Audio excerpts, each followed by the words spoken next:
LVR గారికి ఇవ్వండి sir. LVR గారు మీ అందరితో కూడా ఎక్కువ ఫోన్లో టచ్లో ఉండవు, కానీ చూడడం ఇదే ఫస్ట్ టైం అందరినీ. మిమ్మల్ని చూస్తూనే ఉంటామండి.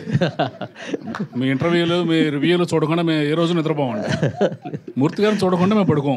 లేదు కానీ అంటే మీరు ఇందాక స్పీచ్లో మాట అన్నారు, చాలా కాలం ఏంది డిస్ట్రిబ్యూటర్లు 20% కమిషన్ తిని అని చెప్పి. కరెక్టేనండి. కానీ గత 2 ఏళ్ళుగా చాలా పెద్ద సినిమాలు వచ్చాయి, చాలా పెద్ద పెద్ద అంకులు పోస్టర్లు వేసిన సినిమాలు వచ్చాయి. కూర్చో సరే, పోస్టర్లు వేస్తున్నారు,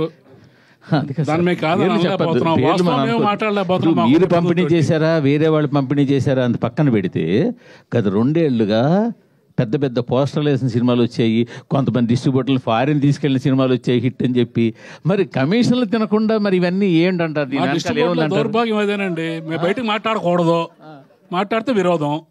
మేము డబ్బు పోగొట్టుకున్నామని చెప్పుకోలేని పరిస్థితి. అదేండి వాస్తవం చెప్పాలంటే. మీరు అడిగారు కాబట్టి చెప్తున్నా. అదే లేకపోతే మేము నిజం చెప్పామనుకోండి, మాకు నెక్స్ట్ పిక్చర్ ఎవరు నష్టపోయి నెక్స్ట్ పిక్చర్ పోగొట్టుకున్నాడు అవుతాం. మీకు తెలుసు ఆ విషయం. సో అందుకని డబ్బులు పోయినా నవ్వుతూ ఉంటామండి. డిస్ట్రిబ్యూటర్ పరిస్థితి అలాగే ఉంది. ఇవాళ రాజుగారు అన్నారు చూడండి, జిల్లాకు ఒకళ్ళు 2 మిగిలారని. ఆ 2 కూడా మిగలకుండా పోతారు ఇక. ఓకే సరే, ఇంకొక క్వశ్చన్. ఇందాక హరి గారు మీ అందరి తరఫున మిమ్మల్ని అడుగుతాను, మీ సీనియర్ డిస్ట్రిబ్యూటర్ మీరు వీళ్ళందరిలో కూడా బాగా సీనియర్ డిస్ట్రిబ్యూటర్ కాబట్టి. ఇటీవల కాలంలో ఇంకొక ట్రెండ్ కూడా స్టార్ట్ అయింది. ఒకప్పుడు మేము హరి గారికో లేకపోతే మీకో ఇంకో ఎవరికైనా ఫోన్ చేస్తే ఎంత చేసిందంటే టక్మని చెప్పేసే పని ఉండేది. గత 2 సంవత్సరాలుగా చెప్పడాన్ని కూడా మీకు తాళం వేసి నెంబర్లు చెప్పకుండా అలాంటి పరిస్థితి స్టార్ట్ అయింది ఇండస్ట్రీలో. అవునంటారు కాదండి? డెఫినెట్గా అండి. ట్రెండ్ స్టార్ట్ అయింది అనేది మీకు తెలుసు కదా, మరి మీరందరూ ఏం చేస్తున్నారు?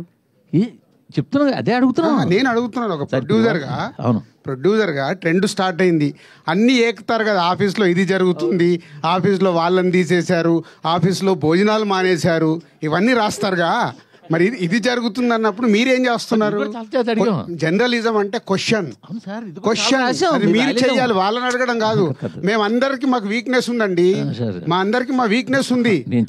మీకు ఏంటంటే ఇక్కడ విషయం ఏంటంటే ఆయన చేత చెప్పిస్తున్నాను ఈ ట్రెండ్ స్టార్ట్ అయింది, ఆయన డిస్ట్రిబ్యూటర్ గా ఈ ట్రెండ్ స్టార్ట్ అయిందని. నేను మీకు ఒక పాయింట్ కి తీసుకొచ్చి మా ఆఫీస్లో భోజనాలు కూడా మానేశారు అనేది రాశారు కదా. సో ఇంత ఇన్ఫర్మేషన్ ఉన్న మీకు వీటి గురించి ఇన్ఫర్మేషన్ ఉంది కదా. జర్నలిజం దాంట్లో నుంచి మీరు రాయాలి. మార్పు మీ దగ్గర రావాలి. ఏమండి, మార్పు మీ దగ్గర నుంచి వచ్చినప్పుడే. స్వామి ఒకసారి ఆయనకి ఇవ్వండి, రాజుగారు క్వశ్చన్ చేయమని మీరే చెప్తారు. క్వశ్చన్ చేస్తే వాళ్ళని పక్కన పెట్టి ఇంటర్వ్యూలు ఇవ్వట్లేదంట కదండి. ఏది మూవీ ఇంటర్వ్యూస్ కానీ ఇవన్నీ క్వశ్చనింగ్ ఎక్కువ ఎవరు చేస్తే వాళ్ళకే ఇవ్వట్లేదంట కదండి. అట్లా ఏం లేదే, ఎవరన్నారు? చెప్తా తర్వాత మాట్లాడదాం. అంటే నేను విషయం ఏంటంటే సార్, గత 2 సంవత్సరాలుగా పెద్ద సినిమాలకి ముందే డిస్ట్రిబ్యూటర్లు ఫోన్ చేసి నెంబర్లు చెప్పకండి, నెంబర్లు మాకు పంపండి, మేము రిలీజ్ చేస్తాము అనే ఒక ట్రెండ్ స్టార్ట్ చేశారు. మొన్నాడు వాళ్ళు ఏ నెంబర్ రిలీజ్ చేస్తే అవే బయటికి వెళ్తున్నాయి. ఇప్పుడు ఆయన చెప్పినట్టు బాధపడినా కూడా బయటకు నవ్వాల్సి వస్తుంది. ఈ ట్రెండ్ స్టార్ట్ అయిందని మాకు తెలిసి మేము ఐటమ్ లేదు, బట్ డిస్ట్రిబ్యూటర్లతో చెప్పిద్దాం నేను అడుగుతున్నా. ఆయన ఇప్పుడు మేము అబద్ధం ఆడినా, ప్రొడ్యూసర్లు అబద్ధం ఆడినా, మీరు అబద్ధం ఆడినా జనం నమ్మట్లేదండి. అది మాత్రం వాస్తవం. మనం ఏ పోస్టర్ వేసినా నవ్వుకుంటున్నారు వాళ్ళు. ఇది మీరు మేము మాట్లాడక్కల్లా, జనం మాట్లాడుకుంటున్నారు, వాళ్ళు నవ్వుతున్నారు. అది ఎల్వీఆర్ గారు చాలా ఓపెన్ గా మాట్లాడతారు. గ్రాటిట్యూడ్ మీట్ కాస్త ఇప్పుడు చూడండి, దీని తర్వాత మొత్తం ఫ్యాన్స్ అందరు కలిసి ఈయన ఫోటో పెట్టి మొత్తం ఈ రోజు సాయంత్రం వరకు చెడు కూడా ఆడేస్తారు.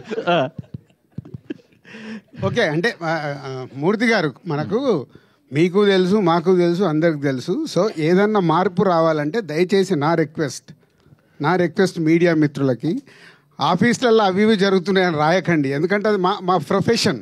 ఏమి చేయాలి ఏం చేయకూడదని ఒక ప్రొడక్షన్ హౌస్కు ఉండే డెసిషన్ అది. సినిమాకు సంబంధించి నిజాయితీగా మీరు ఎలాంటిది అలా ఉన్నప్పుడు మీరు ఏకండి, మీరు ఏకితే కరెక్షన్ అవుతుంది కదా. మీకే క్వశ్చన్, సంక్రాంతికి 2 సినిమాలు రిలీజ్ చేశారు. సరే, 2 సినిమాలకి ఒక సినిమాకి ఒక పోస్టర్ వేశారు, 2 సినిమాలు చాలా పోస్టర్లు వేశారు. మొదటి సినిమా పోస్టర్ మీ ప్రొడక్షన్ హౌస్ నుంచి వచ్చిందా, మీరు వేసిందా, వేరేగా వేసిందా? అది మీకేం తెలుసు? మాకు తెలియదు కూడా నేను ఆల్రెడీ చెప్పాను కదా, మాకు వీక్నెస్ ఉంటాయి, మేము మాట్లాడలేము. మీకేం తెలుసు సార్? నేను మిమ్మల్ని అడుగుతాను సార్. నేను అదే మిమ్మల్ని అడుగుతున్నాను సార్. మీరు వేసిన పోస్టర్ మాకేలా తెలుసు? మా వీక్నెస్ ఉంటుందని నేను కమిట్ అవుతున్నాను కదా. మీకు తెలియదా? మీరు వీక్నెస్ తో వేసిన పోస్టర్ అంటారు. మీకు తెలియదా? మీరు వీక్నెస్ తో వేసిన పోస్టర్ ప్రతి సెంటర్ లో ఏం కలెక్షన్స్ ఉన్నాయనేది మీ దగ్గర లేవా?